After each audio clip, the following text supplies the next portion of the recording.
Welcome to the next episode of the BRIO in the Box podcast. Take 3. We just had to restart a few times. It was not a smooth start here. Yeah. Take 3. I think we got it now. Okay, so continuing our theme of this year, we're going to answer some questions that have popped up, interesting discussions we've been having. Also starting with like maybe some news or some updates, probably people have seen, but what's new in the neighborhood? Yeah, so we talked in a previous podcast about the opening of the homeless shelter in the old fire hall right down the street from us.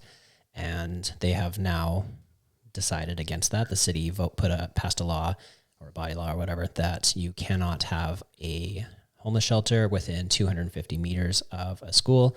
And the school is right across the street from this building, so like 100 meters. Mm-hmm. So they basically said it was no longer qualified to host that type of project. So they are now looking for a different place, which obviously that's unfortunate for the people in need. Mm-hmm. But, you know, as far as the neighborhood is concerned, I think we're all fairly relieved about that. Yeah, I think obviously we understand people need help and we need solutions to, try to provide people the services they need. But I think when those things need to be implemented properly so that people are actually helped and more people aren't just harmed as collateral damage in the process, right? Mm-hmm. We saw how poorly managed the shelter in Fairhaven has turned out, and it's not working out well for very many people. So, and there was zero plan with this one. There was no statement to the public. There was no plan about security or anything. It was just like, let's put one here. Yeah. So I think it's quite the load off of us and everybody in our neighborhood, but the search continues for them. Yeah.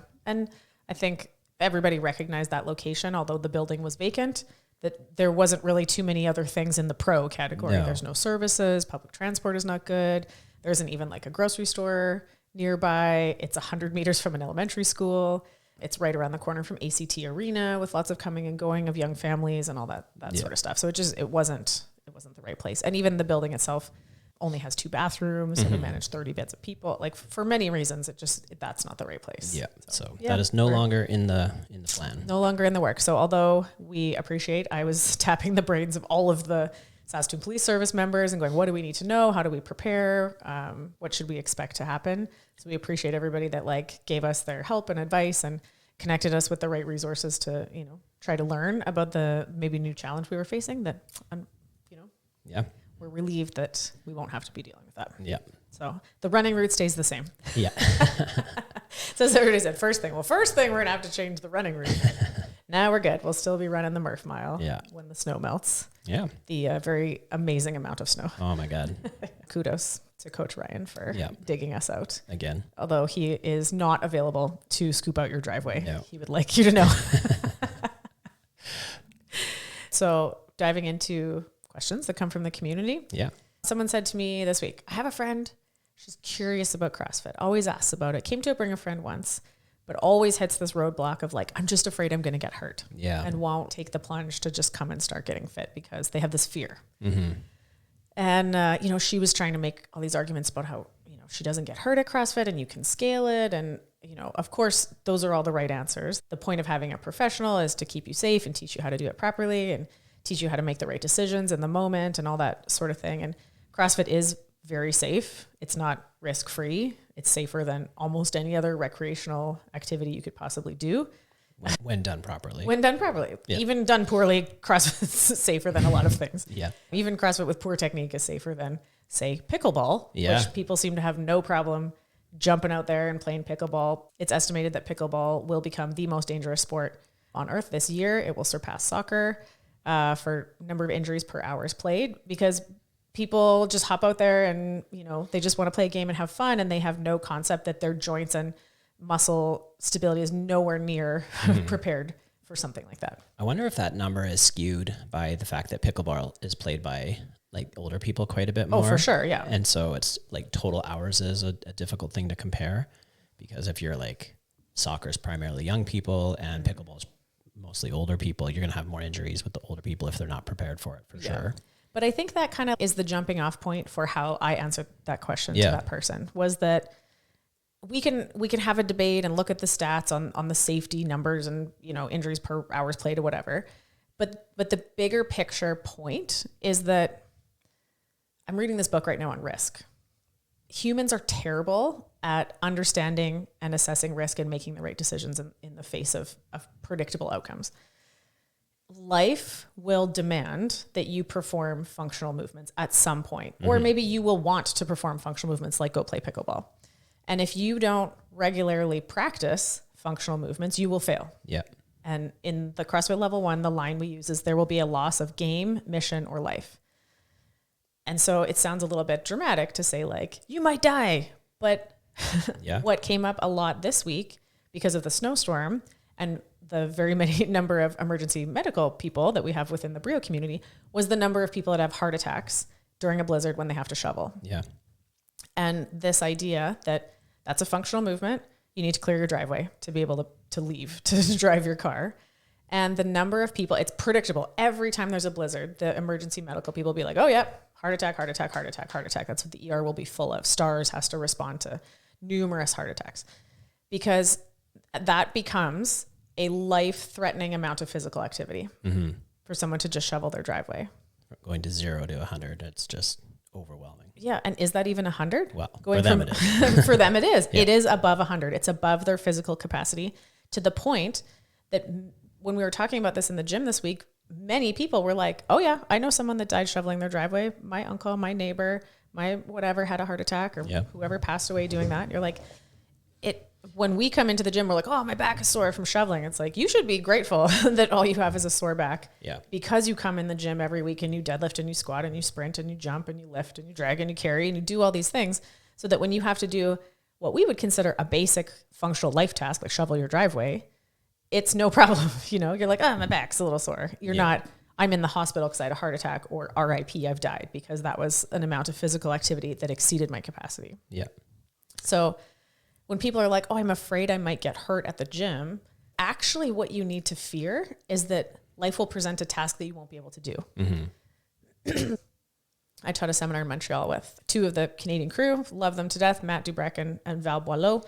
And I can't remember who it was, but one of them said they had a lady that came into their gym, an older lady that wanted to do CrossFit, to get fit, because she could not babysit her grandson because she realized, or maybe her kids told her, I'm not sure, that if there was an emergency and she needed to pick him up and take him outside and put him in the car, she physically could not do it. Yeah. So whatever the kid weighs, 30 or 40 pounds or something, she couldn't pick up the kid, make it down the stairs and the driveway and into the car. She didn't have the capacity. So she was like, I need to get stronger, or should something bad happen, if there was an emergency, I would fail and I would fail my grandson. I wouldn't be able to help.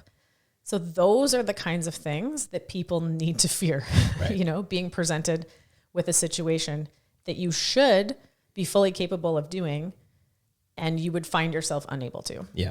And I think the important parts there are CrossFit is no more dangerous than any other type of weight training or exercise or fitness or whatever. Mm-hmm. And if you've heard that it is, that's just false. Yeah. There was a whole lawsuit about it. Yeah. It is no more dangerous than any other activity, but it is superior in its ability to build capacity and functionality. Mm-hmm. In that if you just do bicep curls, you're not going to be as functionally capable as if somebody who does, you know, compound mm-hmm. movements. So if you're doing something else instead of CrossFit, sure, you're building some level of whatever exercise capacity, mm-hmm. but it's not going to be nearly as effective. So you're basically just wasting time and effort when you could be making better use of your time. And then, you know, even if you do get hurt, okay, back to shoveling snow. I've been pushing snow with our like big like ice rink scraper thing and hit a crack and put my back out. And I couldn't work out for a week and a half or 2 weeks after that. And it's not that I was like, well, I'm just never going to shovel snow again because it's too dangerous because I hurt myself doing it. I just realized that, okay, I can't rest it on my sternum and push with my whole body. I have to have some buffer here. So if I do hit a crack, that I can cushion it and absorb and not throw my back out. Would you say you needed better technique? I needed better technique. So you can take precautions to make activities less dangerous, but no matter what, every activity you do is going to have some level of risk. Mm-hmm. Walking down the street, you can fall and break your tailbone. You know, like you're not going to be like, well, walking's dangerous, I'm just not going to do it. It's ridiculous to think if something has any little bit of risk at all, you should just not do it ever. Mm-hmm. At the level 1, sometimes we'll do a little survey when we start to talk about like safety of movements and how essential they are to life. Like, how many of you played a sport growing up? pretty much everybody will put up their hand. How many of you were injured at some point playing that sport? And you're like, yep. How many of you healed and went back to playing that sport once you were better? Yep. Yeah. You're like, we understand that that's just a part of activities and sport and games and fun, right? Like, why did you go back to playing hockey after your knee healed? Because you like it, because it's fun. It's a good time. Yes, it also maybe helps you develop some fitness and physical capacity, but it's because you enjoy it. Yeah. And you accept some level of risk for that. And you know that it's fine, that you can heal from something and you'll be fine. Yeah. Yeah. I think it's important for people to realize that like, it's not 100% safe, but especially us, like we try to make it as least risky as possible. Yeah. And you're doing it under the supervision of somebody else. And, somebody's there watching you to make sure that if things do get sketchy, we'll come by and be like, whoa, slow down or whatever, flatten your back. Yeah. So we're trying to make the best of the situation. But if you're just like frozen with fear, you're going to end up regretting that in the long run. Yeah. You're going to reach that point where you need some level of capacity and you're not going to have it. And that's where you're going to fail. Yeah. I think there's a parallel. I've been using this analogy quite a bit. You preserve your health and your fitness the way we do for the long term to serve yourself well in the future. Like really in the last few decades of your life is when your fitness like really, really makes or breaks quality of life versus not. Almost any of us will agree. If I get to the point where I can't get off the toilet by myself and I can't, take care of whatever, people are like, take me out. I don't want to be alive if that's my quality of life. So there's a minimum level of physical capacity that we need and we all want for quality of life, for independent living and to enjoy being alive.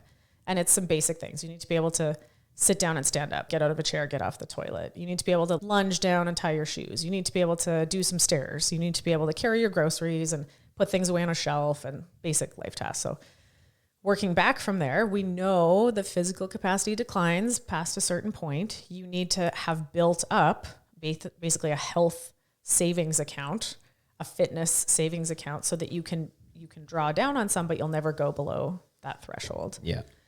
So if you spend your peak developmental years up to about age 40, unfortunately, because I'm 40 now, but basically like childhood through 20s, 30s, and to about midlife, not developing physical capacity because you're so scared of the downside of maybe hurting yourself that you forget to actually ever develop any fitness.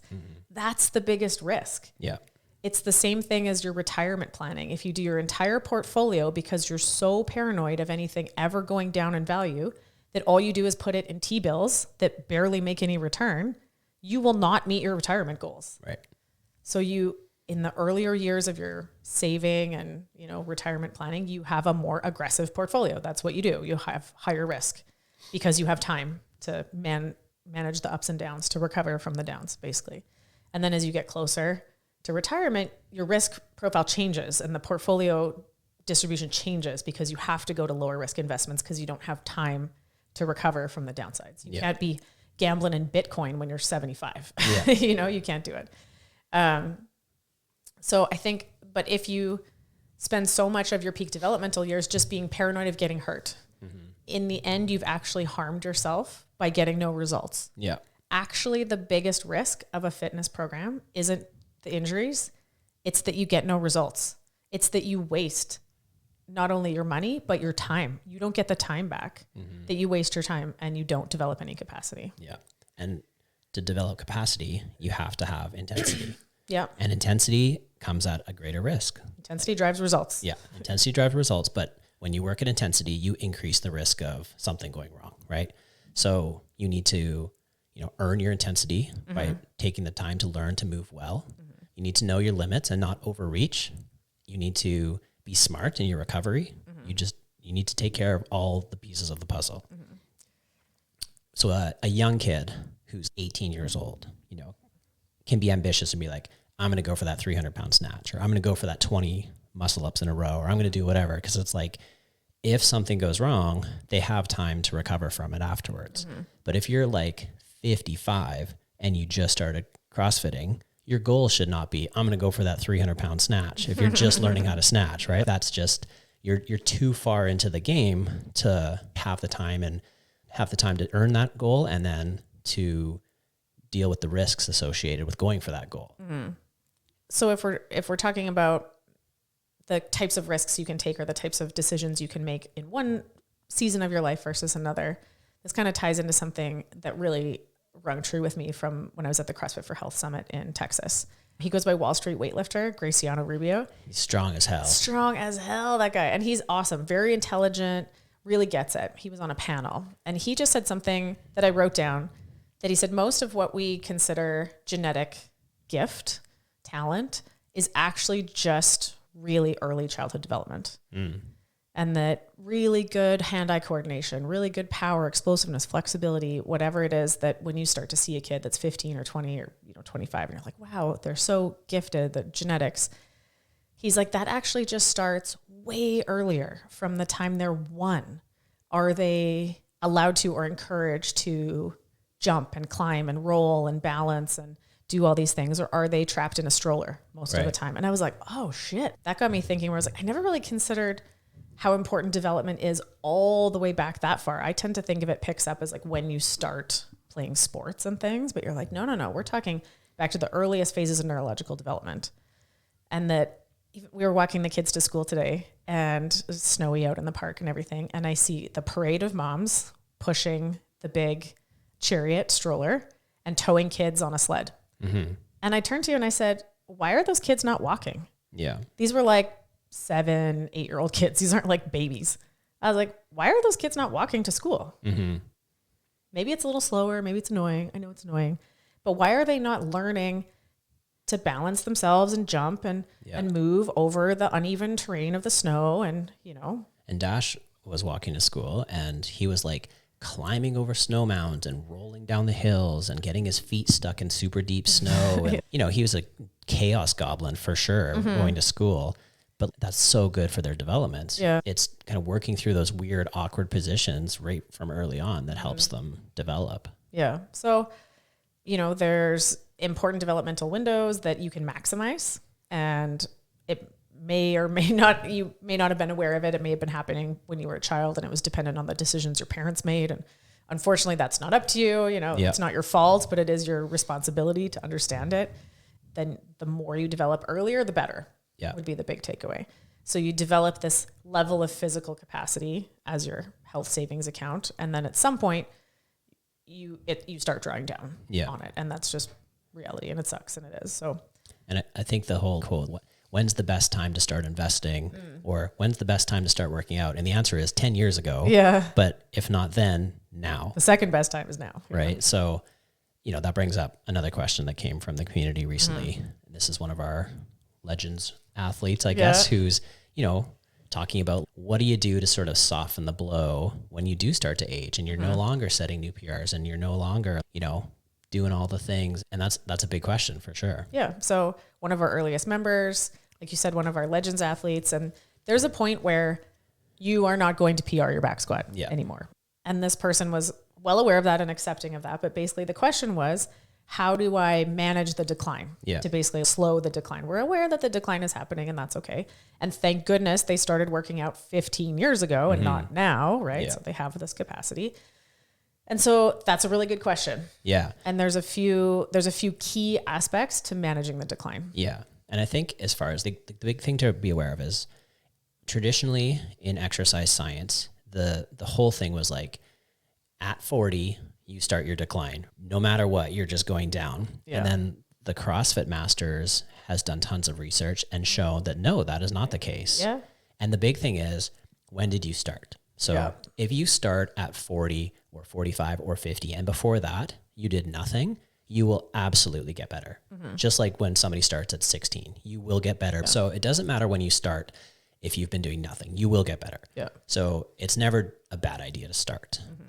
The difference between that and somebody who started at 20 will be substantial, because the person at 20 is now already spent all this time getting better, and eventually you have to come down. If you're squatting 500 pounds at 25, you're not going to still be squatting 500 pounds at 65. So eventually it has to start to decline.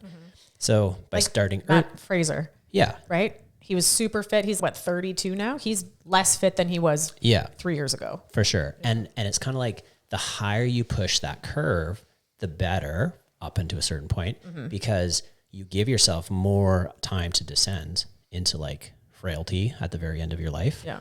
But if you start late, you still have that curve. It's just never going to be as high as the person who started younger. So the person who started at 20 will have a much higher level of fitness than the person that started at 50. Yeah. But they'll still have their curve and their time. Now, when we get to the curve where we start to go down, what do we do? Yeah. And so this is where we talk about like the risk profile of the portfolio changes. Yeah. So past a certain age, if you take any breaks, you decline very quickly, and your ability to bounce back, it gets really slow. Yeah. So when you're young, you get fit so fast. Oh, yeah. And if you get hurt, you heal so fast. You're just full of growth hormone. Full of growth hormone, full of testosterone. So you can withstand some risks. Yeah. And you can hurt yourself and recover and still stay very fit. You don't decline very much. As you get older, I don't know. I don't want to say specifically what is the age. Some say it's in your 40s, some say 50s, 60s. For sure, by your 60s and 70s, we're in that phase. Yeah. So your priority has to shift to managing downside risk. Right. Now, you basically can't afford to get hurt. Yeah. So you have to be much more cautious in the risks that you take. Yeah. You need to apply intensity because it gets results, but you have to be very, very smart and self-aware in what movements you can apply intensity to. Safely, people can apply intensity to biking, rowing, burpees, things like that with very little downside risk. So you go to town on those things. If you know, you're like, hey, I'm just not a great squatter. I shouldn't really squat very heavy or so much volume. It's bad for my knees. You just have to know that. If you're like, I'm not very good at hinging, I shouldn't hinge fast or heavy. Yeah. You know? I'm not good at stabilizing my back. My shoulders are super tight and I can't be in a good position. You shouldn't snatch heavy or at speed. You know, you just have to know yourself and know your limits and make the right decisions to minimize the downside risk. And then you do the best you can to minimize the predictable outcomes. If you're terrible at hinging and you hinge too heavy or too fast, the predictable outcome is you'll hurt your back. Yeah. You know, so you can avoid that. Can you avoid, I don't know, you slip and fall on the ice, or you get in a car accident, or you drop a dumbbell on your toe, or, you know, the unavoidable risks you can't really do anything about. Sure. But you manage what you can. Yeah. Control what you can control. Because if you have to take time off, you lose so much ground. Yeah.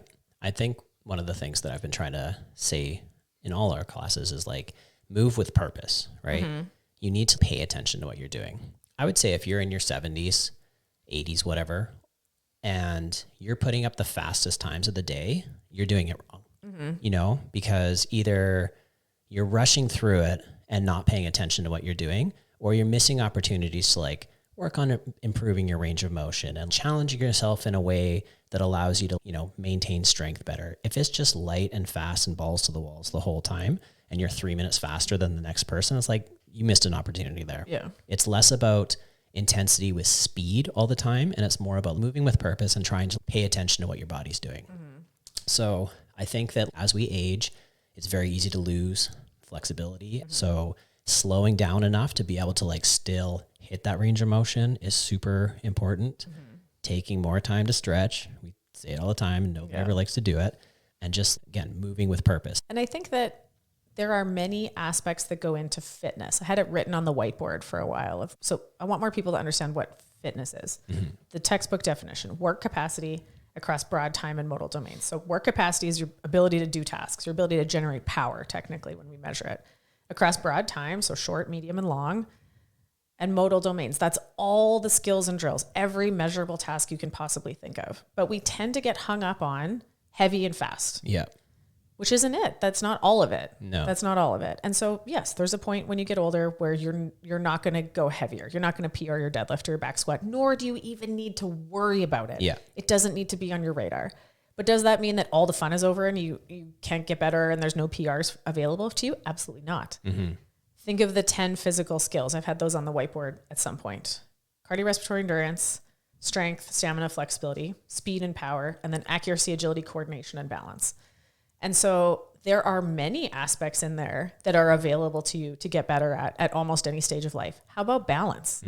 You know, why is a big, heavy deadlift so sexy, but being able to balance on one foot and tie your shoes is a thing that nobody, that's not cool. For sure. And as you get older, those neurological adaptations, accuracy, agility, coordination, and balance become a much bigger concern, Because what's a major risk for an older person? It's slip and fall accidents. Yeah. Right. So if you have better balance and you slip on the ice, but you recover and you don't fall down. Somebody told me that the other day, because on Tuesdays I make everybody do all this crazy barefoot balancing stuff. And they were like, I slipped and did like the comical whoa, whoa, whoa. And then they're like, but I recovered and I didn't fall down. Yeah. And I was saying, yeah, sometimes your fitness is about all the things that don't happen to you. It's when you don't fall on the ice. You don't have a heart attack shoveling your driveway. You know? Yeah. I think the best and worst, I've always sort of said the best and worst thing about CrossFit is the numbers, the measuring, the counting, right? Because it can be super inspiring and then it can be super defeating. And it's really easy to measure. Well, at one point I was able to deadlift 250 pounds and now I can't. Like that's an easy thing to measure and it's an easy thing to get discouraged about. What's difficult to measure is how you're slowing your descent. Yeah, you're not as strong as you were 2 years ago, but you're still fucking killing it compared to the other people out there who are just like crashing and burning. And like all of a sudden I'm on 6 medications and all of a sudden I can't get out of my chair anymore and all that kind of stuff, you know? If you can like gradually decline over the period of 20 years, like you're doing way better than most people. And I think there's nothing wrong with measuring and pursuing improved performance. But I think we need to check ourselves and not focus on 2 of 100 things that matter. You're like, why not pursue a 2-minute plank on each side? Yeah. That's something that you could probably safely work towards at any age. Yeah. Why is it only about a big deadlift number? Why not a max bar hang? Why not pursue a 2-minute bar hang? Good grip strength. Why not improve your flexibility? That's one of the 10 generally recognized physical skills. Why not stretch more? Why not improve the max time you can sit in the bottom of a squat? We were at the gym yesterday. Deb was there and Kayla had her baby Charlotte and Deb was squatting down and holding the baby and she's kind of got her little feet on the ground. And I was like, this is why you need to be able to sit in a deep squat so you can play with cute babies. Yeah. You know, like those. Deb's a grandma. So. Deb's a grandma, exactly. And I was like, look at her. She's at this nice squat and feet flat on the ground. Yeah. There's many things that you can continue to pursue to PR and get a personal best. Yeah. When the point of being able to withstand a lot of volume and load becomes not a safe idea anymore.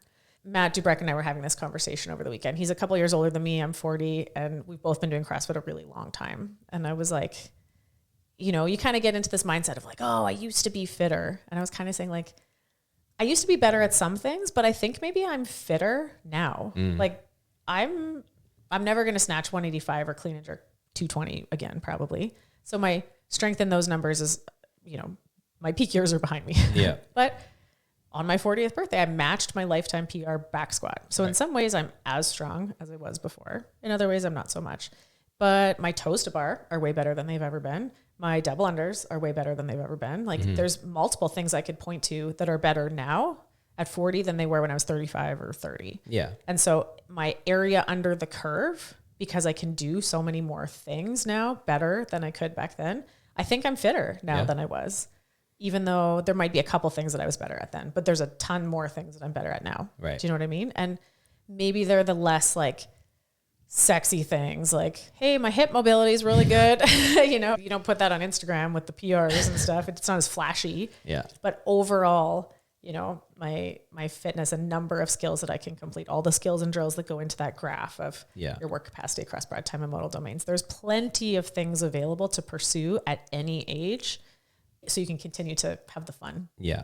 So you reach the age where clearly you're starting to begin your descent. You don't just give up. You just refocus. Yeah. Right. Reprioritize. What are the important things? You know, is a 1 rep max deadlift important? Not really. No, yeah. Not really. When you're 7 years old, when in the real world are you ever going to have to lift something like hundreds and hundreds of pounds? Never. You're going to have to lift things that are like 50 pounds. So if your capacity still allows you to do those things, then that's awesome. You're doing well.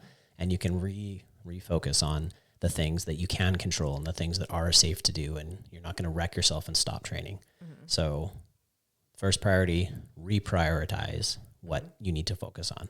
We do 3s and 5s and 10s instead of 1s. We work to a level that allows us to keep our technique dialed, you know. No longer do you push that 1 RM that's just past the point of being able to maintain neutral spine. You now stop before that happens. The next thing is sleep. Yeah, okay. So we just talked about all the things that need to happen inside the gym to make good decisions to slow the decline. let's talk about all the things that need to happen outside the gym. Yeah. Right. And the priorities shifting here, these things become even more important. Or maybe we should say where you're going to get the most benefit or where you're going to really maximize your results isn't in the gym anymore. Past a certain age, it becomes about all the things outside the gym. Yeah. Sleep being a huge one. And sleep as you get older gets more difficult. Melatonin declines. So you need to have some good sleep hygiene habits in place. Yeah. At some point, we'll do a whole episode on sleep and all the ways you can set yourself up for a good sleep. Yeah. But that becomes super important. And I would say like sleep and recovery are kind of like hand in hand. Yeah. Right. You know, you have to manage your sleep, and then you also have to be smart in how you're recovering, right? Are you doing ice baths? Are you doing saunas? Are you stretching? Are you doing walks? Also, how many days are you working out in a row? Yeah. Right. I don't work out 5 days in a row. Yeah. If you're 60, 70, 80 years old, you should not be working out 5 days in a row. Yeah. You just shouldn't. Not at intensity. Yeah. I think you should be active Yeah. all the time, but you shouldn't be like CrossFitting with intensity 5 days a week. Because as you get older, recovery just takes longer. Yeah. So it's not that you can't handle the training, it's that the interval you need in between the training to adapt to the training gets longer. Yeah. They say there's no such thing as overtraining, only under recovery. So when you're 15 or 20 or 25 and you can train every day or train twice a day and you recover so quickly, you can do that kind of stuff. As you get older, you just can't. Yeah. The standard CrossFit prescription was 3 days on, 1 day off. Really nobody at any age was able to train well and train at intensity on the 4th or the 5th day. So 3 on, 1 off was the standard prescription. It doesn't work nicely in the week, but if you go 3 on, 1 off, 2 on, or 2 on, 1 off, 2 on, things like that you try to prioritize the recovery days. Yeah. Choose rest before rest chooses you, as they say. You prioritize your sleep. That helps you recover. That's part of maximizing the recovery interval. And with sleep, you just have to be self-aware, right? Because I'll have nights where I just don't sleep well. And I do all the things I usually do to sleep well, and I just don't sleep well. Those next days are not the days where I'm going to go and smash it at the gym.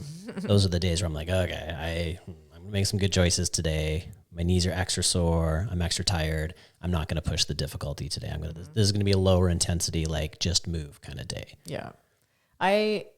When I coach the early morning classes, those days, I don't do any high coordination movements. Yeah. I can still try hard in a workout on like lower skill stuff, I find, and it's fine. And then I'll sleep well that night.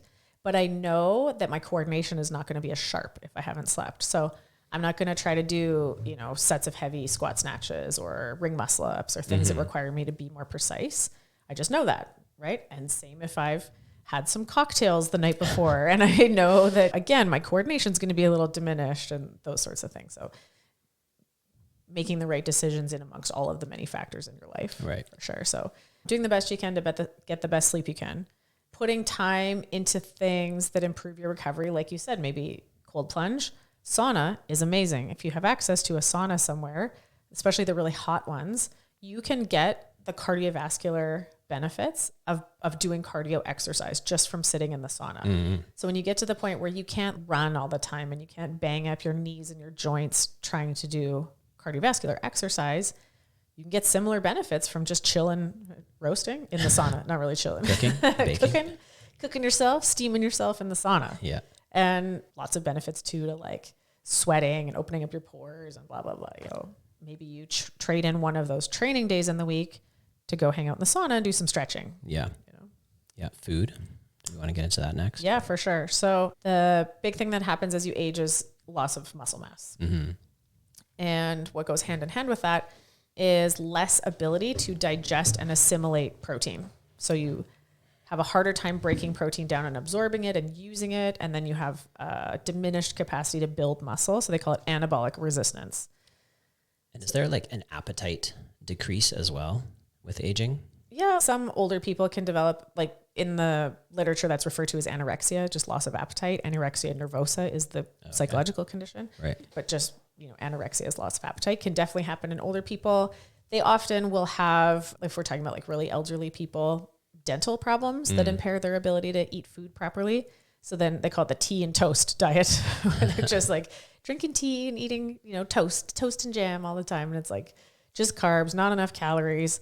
So the big thing about diets for older individuals is you have to get an exceptional amount of protein, animal-based protein.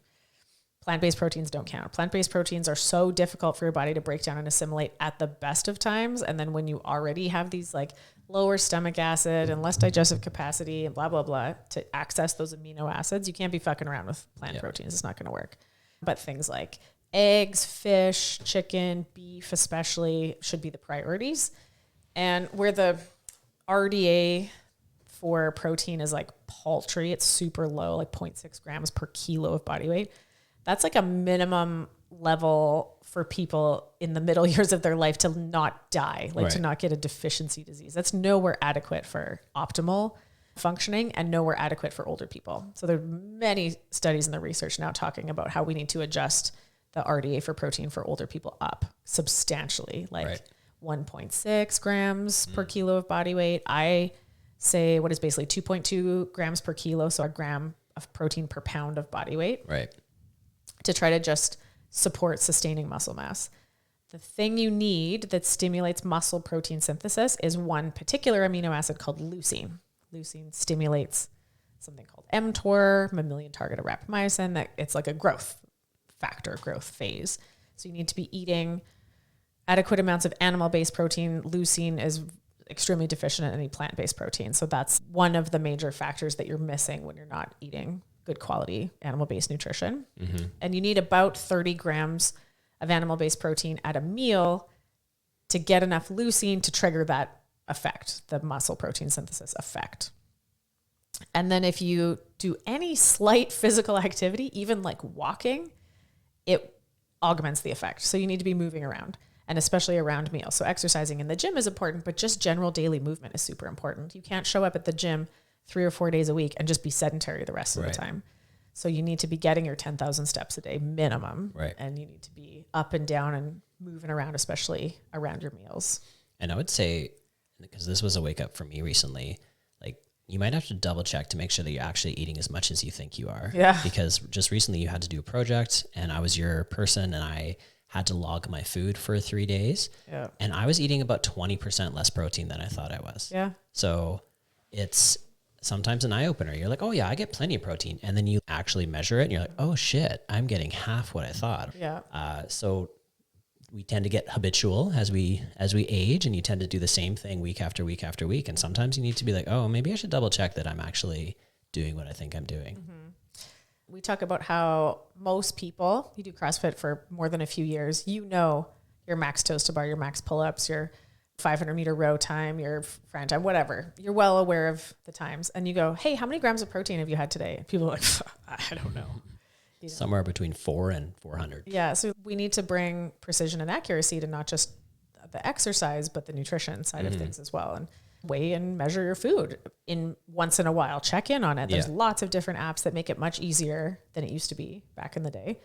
But you should know as accurately as you know what your 1 rep max back squat is, how many grams of protein you had yesterday. You should be able to, even if you didn't track it specifically, you should have the knowledge to run through and go, well, I had this, and like a quick little add up on the fingers.